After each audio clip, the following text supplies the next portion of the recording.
N താപം നീങ്ങുവാനായി പല പല വഴികൾ തേടി വന്നെത്തിയിന്നീ ശ്രീതിങ്ങും ഭുവിലിപ്പോൾ ഹിമഗിരിതനയെ മുമ്പിൽ ഞാൻ കുമ്പിടുന്നേൻ. നീതാനെന്നും ധരായാം അടിയനു തുണയായൻ അന്തസന്തായികേ മാതാവേ, കാത്തുരക്ഷിക്കുക കടലിണയൽ ക്ഷീണനായി വീണുരന്നെ. ദേവീ ശരണം അമ്മേ. സുപ്രഭാതം, ശുഭദിനം. എല്ലാ ധന്യാത്മാക്കൾക്കും പുലർകാല വന്ദനം. ശ്രീമദ് ദേവി ഭാഗവത നിത്യപാരായണ പരമ്പരയുടെ ഇന്നത്തെ യജ്ഞവേദിയിലേക്ക് സുസ്വാഗതം. അഷ്ടമസ്കന്ധം പ്രഥമാധ്യായമാണ് ഇന്നലെ നമ്മൾ അവലോകനം ചെയ്ത് നിർത്തിയത്. സ്വയംഭൂമനു പ്രജാസൃഷ്ടികൾക്കായി തനിക്ക് സ്ഥാനം കൽപ്പിച്ചു തരാനായിട്ട് സൃഷ്ടികർത്താവായ പിതാവായ ബ്രഹ്മാവിനോട് അഭ്യർത്ഥിക്കുന്നതും ഭൂമിയിൽ സ്ഥലം കൊടുക്കാം, പക്ഷെ ഭൂമി രസാതലത്തിലാണല്ലോ എന്ന് ചിന്താവിഷ്ടനായിരിക്കുന്ന ബ്രഹ്മാവ് ഭഗവാൻ തന്നെ, ആദിപുരുഷനായ ഭഗവാൻ തന്നെ രക്ഷിക്കണമെന്ന് മനസ്സിൽ വിചാരിക്കുന്നതുമായിട്ടുള്ള ഭാഗങ്ങളാണ് പറഞ്ഞു നിർത്തിയത്. അടുത്തതായിട്ടുള്ള ഈ രണ്ടാമത്തെ അധ്യായത്തിലാണ് ഭഗവാന്റെ വരാഹാവതാരവും ധരോദ്ധാരണവും. ഇവിടെ ശ്രീമദ് ദേവി ഭാഗവതത്തിൽ അഷ്ടമസ്കന്ധത്തിലെ ദ്വിതീയ അധ്യായത്തിലാണ് വർണ്ണിക്കുന്നത്. ശ്രീമദ് ഭാഗവത മഹാപുരാണത്തിൽ തുടക്കത്തിൽ തന്നെ യജ്ഞത്തിൻ്റെ ആദ്യത്തെ ദിവസം തന്നെ തൃതീയ സ്കന്ധത്തിലെ 13-ാമത്തെ അധ്യായത്തിലാണ് വരാഹാവതാരം ഭഗവാന്റെ വർണ്ണിക്കുന്നത്. വരാഹാവതാര ലീലകൾ ഇവിടെ അഷ്ടമ സ്കന്ധത്തിലെ ദ്വിതീയ അധ്യായത്തിലാണ് സന്ദർഭോചിതമായിട്ട് വരുന്നത്. ആ ഭാഗങ്ങളാണ് രണ്ടാമത്തെ അധ്യായത്തിൽ പറഞ്ഞു തുടങ്ങുന്നത്.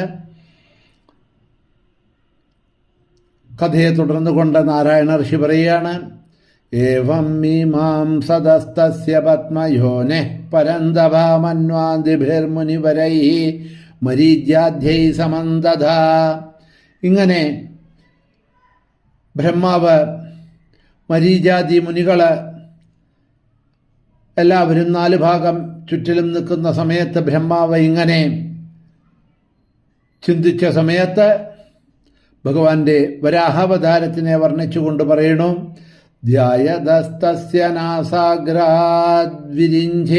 സഹസാനഘ വരാഹപോദോ നിരഗാദ് ഏകാംകുലപ്രമാണതാ സർവത്ര ഗോവിന്ദനാമസങ്കീർത്തനം. ഗോവിന്ദ ഗോവിന്ദ. വരാഹമൂർത്തി ഭഗവാനിക്ക് ജയ്. ഭഗവാന്റെ വരാഹാവതാര വർണ്ണന ശ്ലോകമാണ് വായിച്ചത്.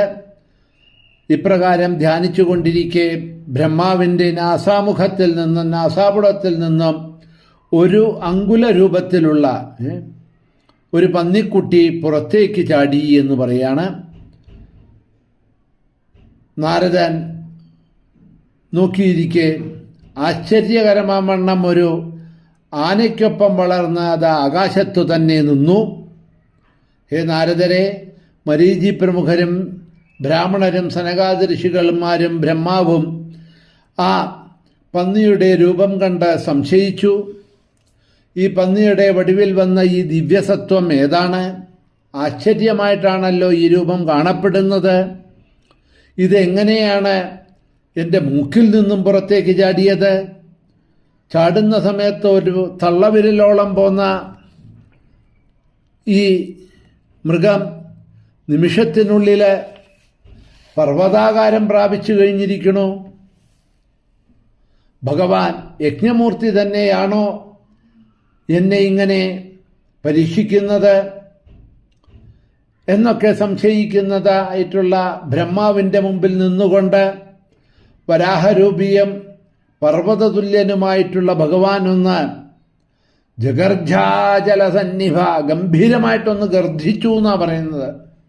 ആ ഗർജനം ബ്രഹ്മാവിനെയും അവിടെ കൂടിയിരുന്നതായിട്ടുള്ള എല്ലാവരെയും സന്തോഷിപ്പിച്ചു. ഭഗവാന്റെ ഗർജനങ്ങളെ കൊണ്ട് ദിഗ്ഗധങ്ങളെ മുഖരിതമായി എന്നാണ് പറയണത്. തങ്ങളുടെ ദുഃഖത്തെ, ഖേദത്തെ ഇല്ലാതാക്കുന്ന ആ ഘുർഘുര സ്വരം കേട്ട് ജനലോകത്തും തപോലോകത്തും സത്യലോകത്തും വസിക്കുന്ന ദേവശ്രേഷ്ഠന്മാരും ഋക്ക്, സാമം, അധർവം എന്നീ വേദങ്ങളിലുള്ള ഉത്തമ സ്തോത്രങ്ങൾ കൊണ്ട് ദ്വിജന്മാരും ആദിപുരുഷനായിട്ടുള്ള വരാഹമൂർത്തിയായിട്ടുള്ള ഭഗവാനെ വാഴ്ത്തി സ്തുതിച്ചു. ആദിപുരുഷനും ഈശ്വരനുമായിട്ടുള്ള ഭഗവാൻ ഹരി അവരുടെ സ്തുതിയൊക്കെ കേട്ട് കൃപാപൂർവമായിട്ടുള്ള നോട്ടക്കാൽ അവരെ അനുഗ്രഹിച്ച് ആ പ്രളയജലത്തിലേക്ക് എടുത്ത് ചാടി, കുതിച്ചങ്ങോട്ട് ചാടി.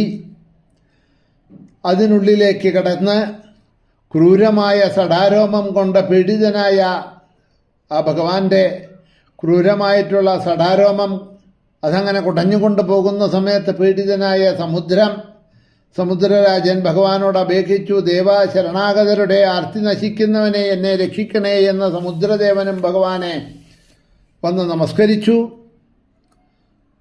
ഇപ്രകാരത്തിലുള്ള അഭ്യർത്ഥന സമുദ്രദേവന്റെ കേട്ടപ്പോൾ സർവേശ്വരനായിട്ടുള്ള ഹരി, വരാഹമൂർത്തിയായിട്ടുള്ള ഹരി ജലജലങ്ങളെ തള്ളിമാറ്റിക്കൊണ്ട് അതിൻ്റെ അടിയിലേക്ക്, ആഴിയുടെ സമുദ്രത്തിൻ്റെ അടിത്തട്ടിലേക്ക് ഇതാ പോയി. അടിത്തട്ടിലേക്ക് പോയിട്ടുള്ള ശ്രീഹരി അവിടെയും ഇവിടെയും ഒക്കെ ഇതാ ചുറ്റിത്തടന്ന് ഭൂമി എവിടെയാണ് എന്ന് അന്വേഷിച്ചു. ഘ്രാണം കൊണ്ട്, മണം കൊണ്ട് അദ്ദേഹം ആ ഭൂമിയെ കണ്ടെത്തി എന്ന് പറയാണ്. അപ്പോൾ ഭൂമിയുടെ ഇത് ഘ്രാണമാണ് എന്നാണല്ലോ പറയണത്.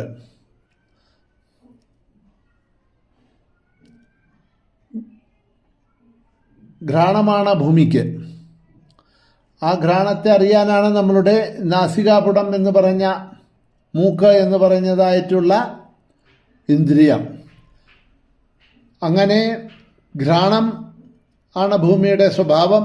ആ ഘ്രാണം കൊണ്ട് ഭൂമി എവിടെയാണ് ജലത്തിൽ എന്നുള്ളത് വരാഹമൂർത്തി കണ്ടുപിടിച്ചു. അടിത്തട്ടിൽ ചെന്നു. എല്ലാ ജീവരാശികൾക്കും ആശ്രിതമായിട്ടുള്ള ഭൂമിയെ ഉടനെ വരാഹമൂർത്തിയായിട്ടുള്ള ഭഗവാൻ തൻ്റെ തേറ്റം കൊണ്ടുയർത്തി, തേറ്റമേൽ ഉയർത്തിപ്പിടിച്ചു എന്ന് പറയാണ്. ഭൂമിയിൽ തേറ്റിയെ ഉയർത്തി യജ്ഞേശ്വരനായിട്ടുള്ള വിഷ്ണുവിനെ, വരാഹമൂർത്തിയെ എപ്രകാരമാണോ നിഷ്പ്രയാസം ഒരു താമരപ്പൂവിനെ തൻ്റെ തുമ്പിക്കൈകളെ കൊണ്ട് ഒരു ഗജൻ പൊക്കിയെടുക്കുന്നത്, അതുപോലെയാണ് ഭഗവാൻ നിഷ്പ്രയാസം ആ ഭൂമിയെ തൻ്റെ തേറ്റയിൽ ഉയർത്തിപ്പിടിച്ചത് എന്ന് പറയുന്നു. ഭഗവാന്റെ ആ ലീലകളെ കണ്ട് ബ്രഹ്മാദിദേവന്മാരെല്ലാം, അവിടെ ഉണ്ടായിരുന്നവരെല്ലാവരും ഇതാ സ്തുതിക്കുന്ന സ്തുതിയാണ്. ഗംഭീരമായിട്ടുള്ള വരാഹമൂർത്തിയായിട്ടുള്ള ഭഗവാന്റെ സ്തുതി. ജിതം ദേ പുണ്ടരീകാക്ഷ ഭക്താനാമാർത്തിനാശനാം ഖർവീകൃത സുരാധാര സർവകാമഫലപ്രദായം ജധരണീ ദേവ ശോഭദേ വസുധാതവ പത്മിനീവ സുഭദ്രാഢ്യ മദം ഗജകരോദ്ധൃത.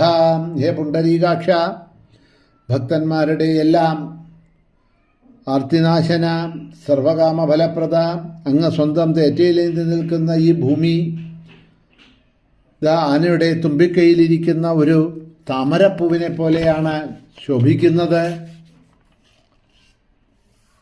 മുതലായിട്ടുള്ള സ്തുതികൾ അവിടെ ഗംഭീരമായിട്ട് കുറേ ശ്ലോകങ്ങളിൽ കൂടി അവിടെ പറയുന്നുണ്ട്. ബ്രഹ്മാവ് പറയണു, അവിടെ നിന്നാണ് എന്നെ സൃഷ്ടിക്ക് വേണ്ടി നിയോഗിച്ചത്, ആ സൃഷ്ടിക്ക് വേണ്ടി എന്നെ ശക്തിയുക്തനാക്കിയത് അവിടുന്ന് തന്നെയാണ്.